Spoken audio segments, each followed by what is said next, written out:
বাহ, কি সুন্দর এই বন! আর এই নদীর পানি কত পরিষ্কার। খেতেও মনে হয় খুব সুস্বাদুই হবে। অনেক তৃষ্ণা পেয়েছে, যাই একটু পানি পান করে আসি। আ আ আ আহ, কি শান্তি, কি শান্তি! বানরের মাংস এত সুস্বাদু! আহা!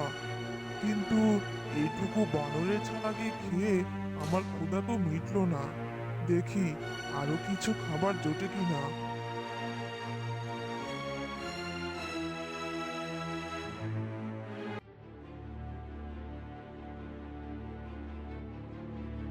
ওই তো, ওই তো, আমার নতুন খাবার নিজের পায়েই আমার দিকেই হেঁটে আসছে।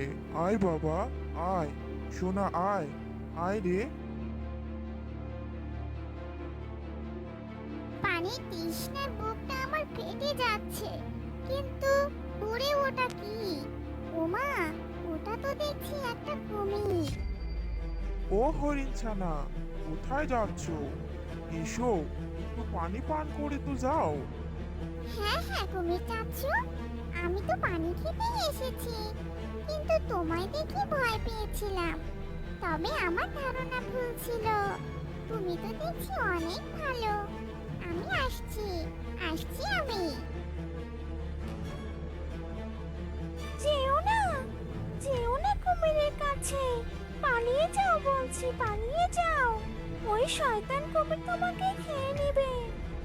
হ্যাঁ, খেয়ে ফেলবে? আহ! আহ! কোথায় আমার সোনামণি, আমার জীবনের একমাত্র সম্বল? কোথায় আমার ছানা? হায় হায়, আমার বাচ্চা, আমার বাচ্চা, আমার জীবনের আলো! কোথায় গেলে তুমি? কি হয়েছে হরিণ বন্ধু? তুমিও আমার মতো কাঁদছো কেন? আমার ফুটফুটে সন্তানকে কাল থেকে কোথাও খুঁজে পাচ্ছি না। বুকের ভেতরটা যেন দাও দাও করে জ্বলছে। আমার ছানাটাও এর আগে ওর মাকে হারিয়েছে, তাই সে আমার কাছে খুব প্রিয়। এ কি শোনালে হরিণ বন্ধু? আমিও তো সেই একই আগুনে জ্বলছি। পুরো একটা দিন কেটে গেছে, আমার ছানাকেও যে খুঁজে পাচ্ছি না। আমি জানি, আমি জানি তোমাদের কান্নার কারণ। আমায় ক্ষমা করে দাও, আমি যে কিছুই করতে পারিনি। ক্ষমা? কিসের ক্ষমা? আর তুমি কিভাবে জানলে আমাদের কান্নার কারণ? তোমাদের ছানা। আমাদের ছানা? আমাদের ছানা? আমাদের ছানাদের তুমি দেখেছো? আমাদের ছানাদের দোহাই তোমার, চুপ করে থেকো না। বলো, কোথায় দেখেছো তুমি তাদের? এই কঠোর দুঃসংবাদ কিভাবে বলবো আমি তোমাদের? কিন্তু সত্য, সে যে চিরন্তর। বনের দক্ষিণ দিকে দুষ্ট কুমির তোমাদের ছানাদের হত্যা করে নির্মমভাবে খেয়ে নিয়েছে। এসব তুমি কি বলছো? হায় আল্লাহ, এ কেমন শাস্তি তুমি আমাদের প্রদান করলে? আমাদের জানাদের আমাদের আগে পৃথিবী থেকে নিয়ে গেলে। উহ, উহ, উহ, উহ। বন্ধ করো, বন্ধ করো তোমাদের কান্না। শান্ত হও আর মন শক্ত করো। আমি দেখেছি সেই কুমিরের নিষ্ঠুরতা, তাই এই অপরাধের শাস্তি তাকে পেতেই হবে। চলো বন্ধু, আজ রাজসিংহের কাছে যাই। হ্যাঁ হ্যাঁ, সন্তান হত্যার প্রতিশোধ তো আমরা নেবই। চলো পশুরাজের কাছে। হ্যাঁ চলো।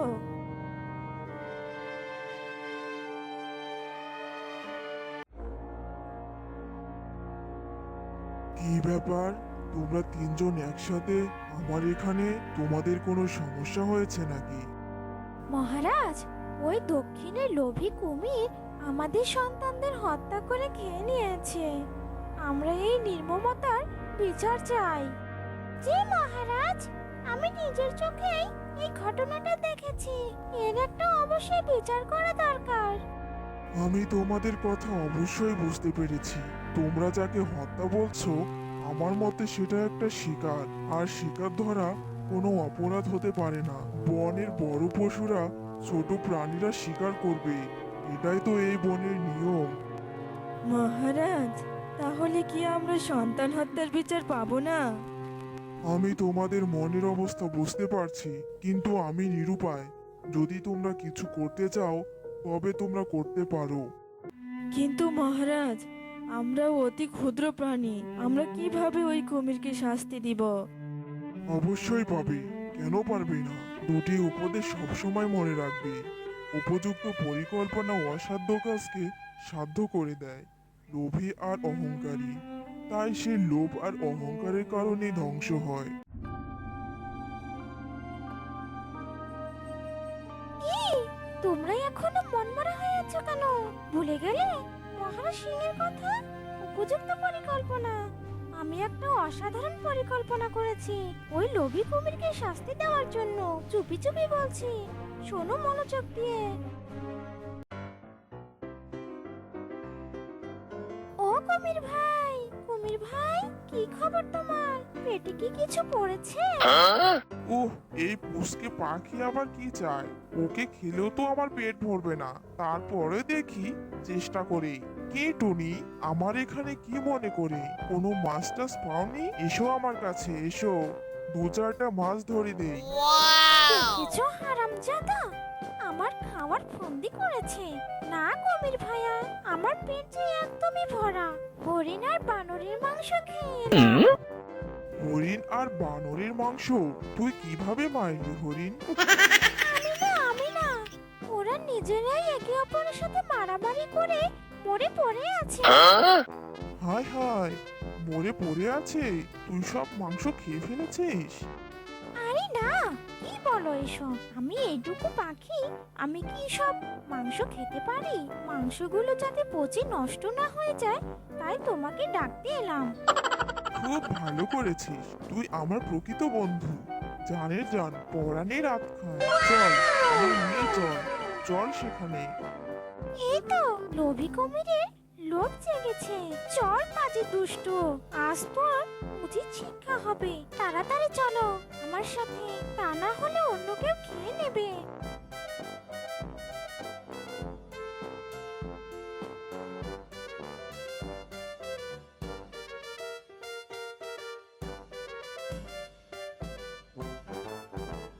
আর কত দূর যেতে হবে? এই তো চলে এসেছি। ওই গাছের ওপাশে ঝোপের আড়ালে আছে মাংসগুলো। আহ, মরে গেলাম। শয়তান কুমির, তোর খেলা খতম। সত্যি টুনি পাখি, তোমার বুদ্ধির জন্য আজ দুষ্ট কুমির তার পাপের উচিত সাজা পেল। হ্যাঁ, সঠিক পরিকল্পনা করে কাজ করলে নিজের থেকে শক্তিশালী শত্রুকেও পরাজয় করা যায়। তো বন্ধুরা, কেমন লাগলো আজকের গল্প? যদি গল্পটি ভালো লেগে থাকে তাহলে অবশ্যই সাবস্ক্রাইব করুন আর পাশে থাকা বেল বাটনটি ক্লিক করুন। অবশ্যই লাইক কমেন্ট শেয়ার করতে ভুলবেন না।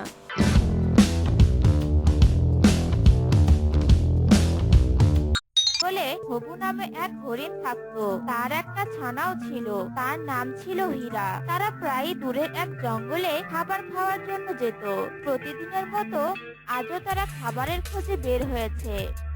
হীরা, তুই এখানে একটু দাঁড়া, আমার খুব তৃষ্ণা পেয়েছে। আমি নদী থেকে একটু পানি পান করে আসি। ঠিক আছে মা, আমি এখানেই আছি। তুমি পানি পান করে তাড়াতাড়ি ফিরে এসো। তারপর হবু পানি পানের উদ্দেশ্যে নদীর দিকে যেতে লাগলো। কিছু পথ যাওয়ার পর হবু দেখতে পেল একটা পাত্রে কিছু পানি রাখা আছে। আরে, এখানে দেখছি কেউ পানি রেখেছে। নদীর ধারে যেতে তো অনেকক্ষণ লেগে যাবে। তার চেয়ে আমি এখান থেকে কিছু পানি পান করে নিই। তারপর সে পাত্র থেকে কিছুটা পানি পান করলো। পানি পান করার পর হবুর খুব অস্বস্তি লাগছিল। আরে, আমার গলায় এত জ্বলছে কেন? নিশ্চয়ই ওই পানিতে বিষ মিশানো আছে। আমার গলাটা জ্বলে যাচ্ছে কেন? বিষাক্ত পানি পান করার কারণে হবু ছটফট করতে করতে মারা গেল। অন্যদিকে হীরা তার মায়ের জন্য অপেক্ষা করতে লাগলো। বিকাল হয়ে গেছে, একটু পরে সন্ধ্যা নেমে যাবে, কিন্তু তার মা এখনো ফিরলো না। ঠিক তখন এক হাতি ওদিক দিয়ে যাচ্ছিল। হীরাকে একা দাঁড়িয়ে থাকতে দেখে হাতিটা জিজ্ঞাসা করলো, কি হয়েছে বাছা, তুমি এখানে দাঁড়িয়ে আছো যে? একটু পরেই তো সন্ধ্যা নেমে যাবে, বাঘ ভাল্লুক শিয়াল সিংহ বের হবে, তুমি এখানে থাকলে তো তোমার বিপদ হবে। তুমি এখানে কার সাথে এসেছো? আমি মায়ের সাথে এসেছি। মা সেই কখন পানি পান করার জন্য নদীর ধারে গিয়েছে, কিন্তু এখনো যে ফিরলো না। আমি অনেকক্ষণ ধরে মায়ের জন্য এখানে অপেক্ষা করছি। হাতিটা বুঝতে পারলো যে ওর মা হয়তো কোনো বিপদে পড়েছে, তা না হলে এতক্ষণে ফিরে আসার কথা। ঠিক আছে, তুমি আমার সাথে চলো। তোমার মা হয়তো পানি পান করার জন্য অনেক দূরে কোথাও গিয়েছে, তাই আসতে দেরি হচ্ছে। এখানে বেশিক্ষণ থাকাটা তোমার নিরাপদ নয়। কাল সকালে তুমি তোমার মাকে খুঁজে বের করবে, কেমন? পরদিন হাতি হীরার মাকে খোঁজার জন্য বের হলো। কিছুক্ষণ খোঁজার পর হাতিটা সেই জায়গায় এলো যেখানে হবু বিষ পান করে মারা গিয়েছিল। আরে, এখানে দেখছি একটা হরিণের মৃতদেহ পড়ে আছে। নিশ্চয় এটা হীরার মা হবে। তাহলে আমি এখন হীরাকে গিয়ে কি বলবো? না, ও তো অনেক ছোট, ওকে এখন এসব কথা জানানো যাবে না। পরদিন সকালে হাতি হীরাকে নিয়ে আরেকটি হরিণের কাছে নিয়ে গেল। তোমার সব কথাই তো বুঝলাম, এখন আমি কি করতে পারি? দেখো, হীরা তো তোমাদেরই প্রজাতি, আর ও তো এখনো অনেক ছোট। তাই এর দায়িত্বটা তুমি যদি নাও তাহলে ও বেঁচে থাকার একটা সুযোগ পাবে। আমরা তো অন্য জাতি, আমাদের সাথে থাকতে ও দ্বিধাবোধ করবে। আমারও তো একটা ছানা আছে। আমি আমার নিজের ছানাকে ঠিক মতো লালন পালন করতে পারছি না, তার উপর অন্যের ছানাকে আমি কিভাবে লালন পালন করব? ঠিক আছে, হীরা আজ থেকে আমার সাথেই থাকবে। আমার ছেলে মানিকের সাথে ও খেলবে, ঘুমাবে, খাবে। ঠিক আছে, তোমার কথা শুনে আমি খুব খুশি হলাম। হীরা, তুমি আজ থেকে তোমার নতুন ভাইয়ের সাথে থাকবে। তোমার মতো তুমি একটা ভাইও পাবে। তুমি তার সাথে সারাদিন খেলবে, মজা করবে। কি তুমি খুব খুশি তো? হ্যাঁ, আমি খুব খুশি। পরদিন সকালে শোন হীরা, তুই যে আমাদের সাথে থাকবি, এজন্য আমার কিছু কথা তোকে মেনে নিতে হবে। বল, মানবি কি না? হ্যাঁ, আমি তোমার সব কথা মেনে চলবো। এবার যা, আমাদের জন্য কিছু কচি ঘাস নিয়ে আয়। আজ আর জঙ্গলে যাব না, আমার পাটা খুব ব্যথা করছে। এই শোন, বেশি করে ঘাস আনবি কিন্তু। আজ আমি পেট ভরে ঘাস খাবো। ঠিক আছে, আমি বেশি করে ঘাস নিয়ে আসবো। হীরা ঘাসের খোঁজে বের হলো। কিছু পথ আসার পর সে দেখলো এক বাঘ রাস্তার মধ্যে ঘুমিয়ে আছে।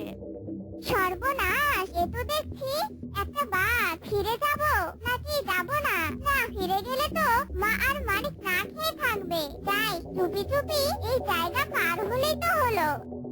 হীরা নিজের জীবন বাজি রেখে ওই বাঘের সামন দিয়ে যেতে লাগলো। বেশ কিছু সময় পর হীরা কিছু ঘাস নিয়ে ফিরে এলো। মা, মানি, এই নাও, আমি তোমাদের জন্য ঘাস নিয়ে এসেছি।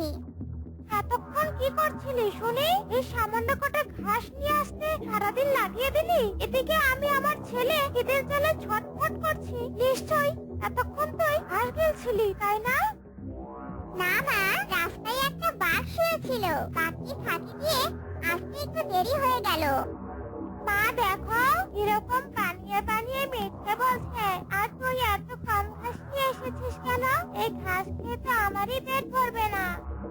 ঠিক আছে, কাল আমি তোমাদের জন্য অনেক বেশি ঘাস আনবো। এখন তুই এখান থেকে দূর হ, আমরা এখন ঘাস খাবো। তুই সামনে থাকলে তো বদনজর লেগে যাবে। যা যা, তাড়াতাড়ি যা। পরদিন হীরা আর মানিক নদীর দিকে যাচ্ছিল। কিছু পথ যাওয়ার পর তারা তাদের সামনে ওই বাঘটিকে দেখতে পেল। বাহ, এ দেখি মেঘ না চাইতেই বৃষ্টি। কচি কচি দুটো হরিণ দেখছি পায়ে হেঁটে আমার সামনে চলে এসেছে। আজ আমার খাওয়াটা বেশ জমবে। বাঘকে দেখে মানিক খুব ভয় পেয়ে গেল। হীরা, আমাকে বাঁচা, এই বাঘ তো আমাকে খেয়ে ফেলবে। হীরা তখন নিজের কথা না ভেবে মানিককে বাঘের হাত থেকে কিভাবে বাঁচানো যায় সেই চিন্তাই করতে লাগলো। বাঘমশাই, তুমি আমাকে খেয়ে নাও আর ওকে ছেড়ে দাও। আর তা না হলে আমরা দুজন দুদিকে চলে যাব, আর তুমি একজনের পেছনেই দৌড়াবে। তখন তুমি হয়তো আমাদের একজনকেও ধরতে পারবে না। এর থেকে আমার প্রস্তাবে তুমি রাজি হয়ে যাও। ঠিক আছে, আমি তোর প্রস্তাবে রাজি। স্বার্থপর মানিক তখন তার নিজের প্রাণ বাঁচিয়ে সেখান থেকে চলে গেল। এবার আয়, আমার কাছে আয়, আমি তোকে খাবো। বাঘ যখন হীরাকে খেতে যাবে তখন সেখানে হাতি চলে আসে। এই দুষ্টু বাঘ, হীরাকে ছেড়ে দে বলছি, তা না হলে আমি তোকে আমার পায়ের নিচে চেপে পিষে মারবো। হাতির কথা শুনে বাঘ খুব ভয় পেয়ে গেল। বাধ্য হয়ে হীরাকে না খেয়ে সেখান থেকে চলে গেল। এরপর থেকে হীরা আর মানিক খুব ভালো বন্ধু হয়ে গেল। একদিন তারা জঙ্গলের এক জায়গায় ঘাস খাচ্ছিল। হঠাৎ মানিক জঙ্গলের বিষাক্ত ঘাস খেয়ে ফেললো। আমার গলাটা যে চলে যাচ্ছে, হীরা আমাকে বাঁচা। বিষাক্ত ঘাস খেয়ে মানিক অসুস্থ হয়ে পড়লো আর সেখানে জ্ঞান হারিয়ে ফেললো। ঠিক তখন সেখানে মানিকের মা চলে এলো। কি আমার বাচ্চাটা কি হলো? নিশ্চয় তুই ওকে মেরেছিস। তুই হিংসা করে আমার বাচ্চাটাকে মেরে দিলি। না মা, বিশ্বাস করো, আমি ওকে মারিনি। আমি তোর কোনো কথাই শুনবো না, চল আমার সাথে। হরিণ হীরাকে নিয়ে নদীর ধারে এলো। এবার তুই এই পানির মধ্যে নাম। মা, আমি তো সাঁতারই জানি না, এই পানিতে নামলে তো আমি মারা যাব। আমার কথা তোকে শুনতেই হবে, নাম বলছি। হীরাকে হরিণের কথা শুনতেই হলো আর তাকে ওই পানিতে নামতেই হলো। তখন সে পানিতে ডুবে গেল। হরিণ ফিরে এসে দেখলো তার স্থানে সুস্থ হয়ে গেছে। সেখানে একটা হাতিও ছিল। ও বিষাক্ত ঘাস খেয়ে ফেলেছিল, তাই কিছুক্ষণ জ্ঞান হারিয়ে ফেলেছিল। আমি ওকে পানি খাইয়ে দিয়েছি, ও এখন পুরোপুরি সুস্থ। হ্যাঁ, হীরা কোথায়? আসলে ও খুব ভালো, ও আমাকে জীবনের চেয়েও বেশি ভালোবাসে। আমরা শুধু শুধু ওকে কষ্ট দিই। সেদিনও নিজের জীবন বাজি রেখে বাঘের হাত থেকে আমাকে বাঁচিয়েছিল। হ্যাঁ, সেদিন যদি আমি সময় মতো না যেতাম, ওই দুষ্টু বাঘ ওকে ওখানেই খেয়ে নিত। হাতি আর মানিকের কথা শুনে হরিণ বুঝতে পারলো সে কত বড় ভুল করেছে। আসলে আমি না জেনে অনেক বড় অন্যায় করে ফেলেছি। আমি ভেবেছিলাম হীরা হিংসা করে মানিককে মেরে ফেলেছে, তাই আমি ওকে নদীর পানিতে ডুবিয়ে মেরেছি। তুমি এটা কি করে করতে পারলে? তুমি তো সমস্ত হরিণ জাতির কলঙ্ক। তোমার সাথে কথা বলতে আমার ঘৃণা হচ্ছে। এই মাঝে তুমি এটা কি করে করতে পারলে? যে কিনা তার নিজের জীবন বাজি রেখে আমাকে বাঁচালো, তাকে তুমি আমার শাস্তি দিলে। বন্ধুরা, এই গল্প থেকে এটা শিখলাম যে কোনো কঠোর সিদ্ধান্ত নেওয়ার আগে সেটা ভালো করে যাচাই করা উচিত। তাই কথাই বলে, ভাবিও করিয়া কাজ, করিয়া ভাবিও না। তো বন্ধুরা, কেমন লাগলো আজকের গল্প? যদি গল্পটি ভালো লেগে থাকে অবশ্যই সাবস্ক্রাইব করুন আর পাশে থাকা বেল বাটনটি ক্লিক করুন। অবশ্যই লাইক, কমেন্ট, শেয়ার করতে ভুলবেন না। যে জঙ্গলে বাস করত ওই জঙ্গলে রাজা সিংহ আইন বানিয়েছিল, এই জঙ্গলে কেউ একে অন্যকে শিকার করবে না, তারা সবাই মিলেমিশে বসবাস করবে। কিন্তু শিয়াল ছিল ভীষণ দুষ্ট, সিংহের এই আইন সে মানত না, তাই সে যখন তখন যাত্রার সাথে চালাকি করত বাকি শিকার করার জন্য। এই টুনি পাখি, নিচে নেমে আয়, তোর সাথে একটু গল্প করতে চাই আমি। অনেক দিন হয়ে গেল কারোর সাথে ভালো মন্দ গল্প করি না। তোকে দেখে মনে হচ্ছে তুই গল্প শুনতে অনেক ভালোবাসিস। নিচে নেমে আয়, তোর সাথে গল্প করব। না না শিয়াল ভাই, আমি নিচে নামতে পারবো না। তোমার কোনো গল্প করার থাকলে তুমি ওখান থেকে বলো, গাছের উপর থেকে আমি ঠিকঠাক ভাবে শুনতে পাচ্ছি।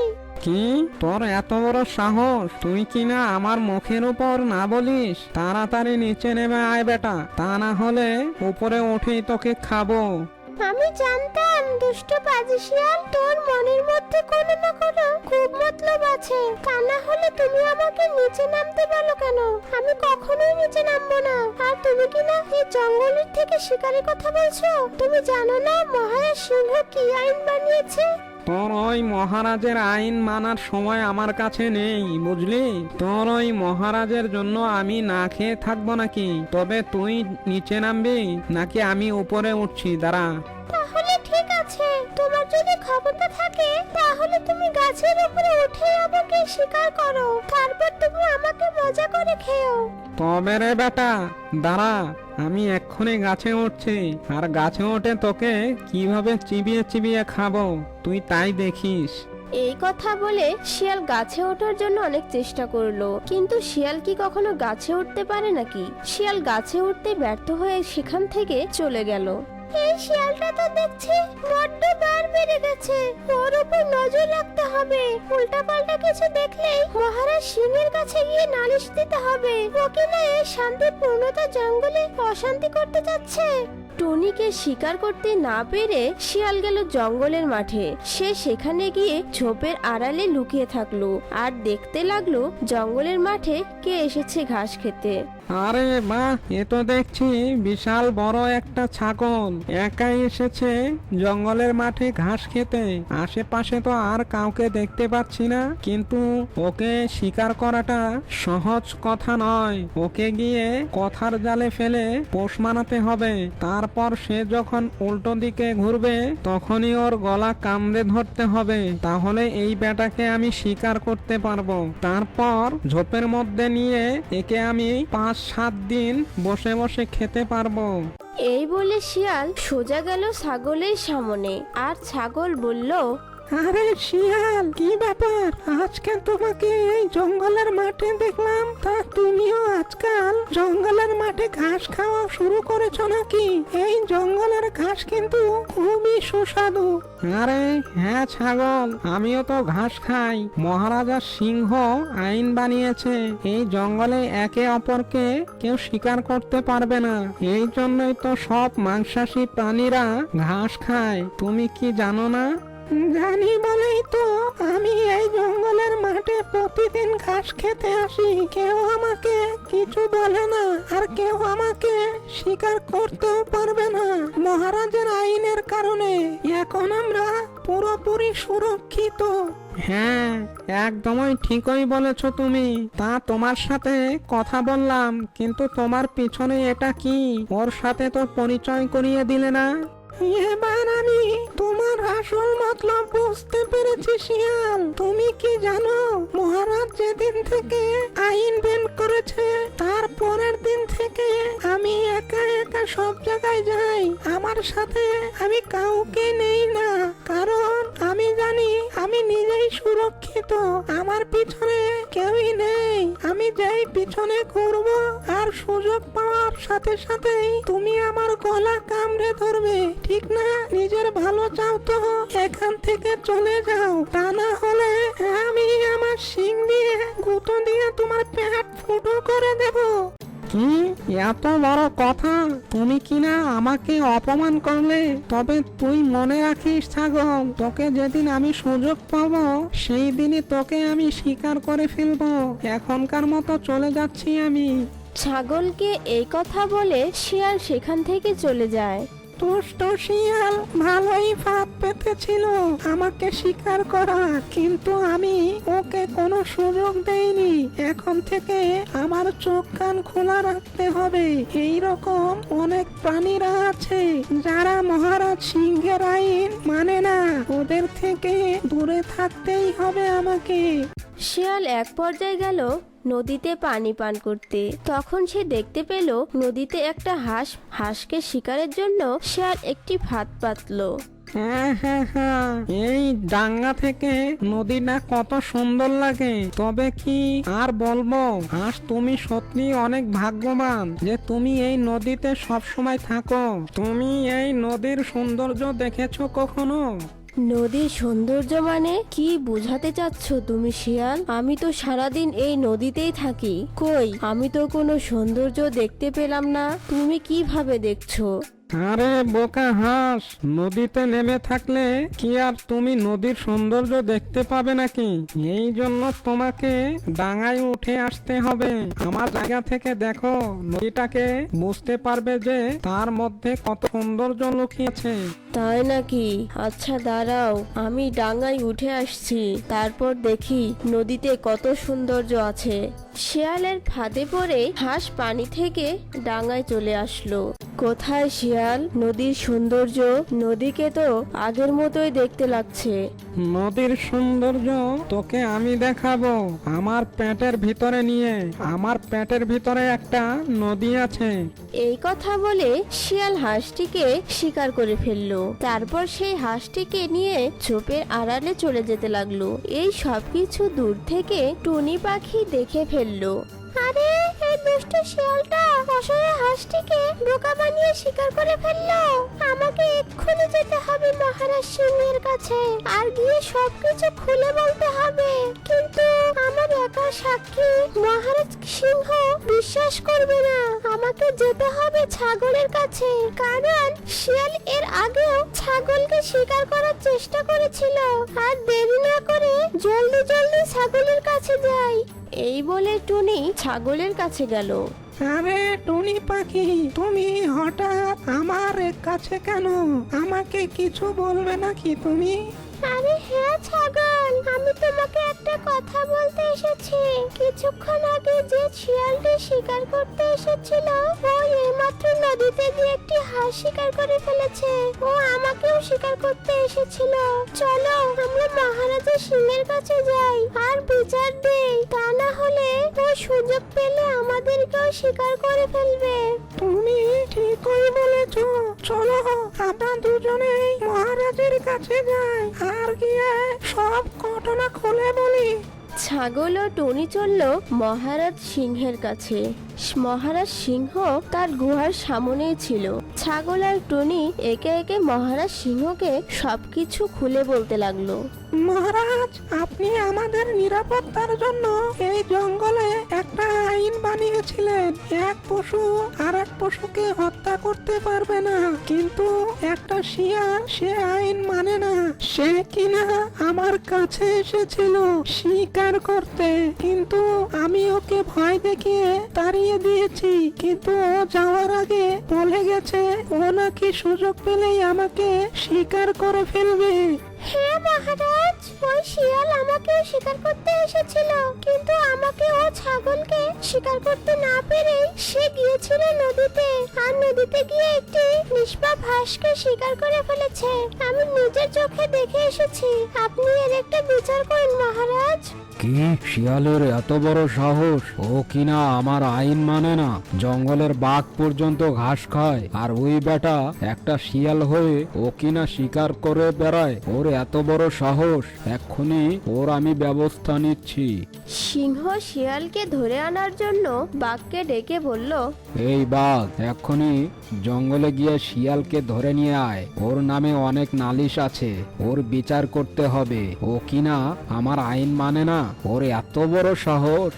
সিংহের হুকুম পাওয়া মাত্রই বাঘ বেরিয়ে পড়ল শিয়ালকে ধরার খোঁজে। বাঘ এক পর্যায়ে শিয়ালকে সিংহের কাছে নিয়ে আসলো। কিরে বেটা শিয়াল, এত বড় সাহস! তুই কিনা আমার জঙ্গলে থেকেই আমার জঙ্গলের আইন মানিস না। তোকে এক্ষুনি আমি মেরে ফেলার হুকুম দিচ্ছি। মহারাজ, আমাকে ক্ষমা করে দিন। আমার অনেক বড় ভুল হয়ে গেছে। আমি বুঝতে পারিনি যে আপনি জঙ্গলের পশু পাখিদের রক্ষার্থে এই আইন বানিয়েছেন। এখন আমি বুঝতে পেরেছি। দয়া করে আমাকে প্রাণদণ্ড দিবেন না, আমাকে বাঁচার সুযোগ করে দিন। তুই যখন তোর ভুল বুঝতে পেরেছিস, তোকে আমি প্রাণদণ্ড দিচ্ছি না। তবে হ্যাঁ, এই জঙ্গলের সব প্রাণীদেরই শিক্ষা হওয়া উচিত। তোর এই ভুলের জন্য তোর লেজে আমি আগুন ধরিয়ে দিব। তোর লেজ পুড়ে যাবে। তাহলে তোকে দেখলে সবাই বুঝতে পারবে যে তুই কত বড় অন্যায় করেছিস। সিংহের কথা মতো শিয়ালের লেজে আগুন ধরিয়ে দেওয়া হলো। তারপর শিয়াল ওই জ্বলন্ত লেজ নিয়ে সেখান থেকে দৌড়ে পালিয়ে গেল। শিয়ালের লেজ পুড়ে গেল। এভাবে ওই জঙ্গলের মহারাজ সিংহের কোনো আইন অমান্য করা হলে মহারাজ সিংহ তাকে অনেকভাবে শাস্তি দিত, কারণ সে ওই জঙ্গলের প্রাণীদের রক্ষা করতে চাইতো, যেটি একটি রাজার বড় ধর্ম ছিল। তো বন্ধুরা, কেমন লাগলো আজকের গল্প? যদি গল্পটি ভালো লেগে থাকে তাহলে অবশ্যই সাবস্ক্রাইব করুন আর পাশে থাকা বেল বাটনটি ক্লিক দিয়ে রাখুন। আর অবশ্যই লাইক, কমেন্ট, শেয়ার করতে ভুলবেন না।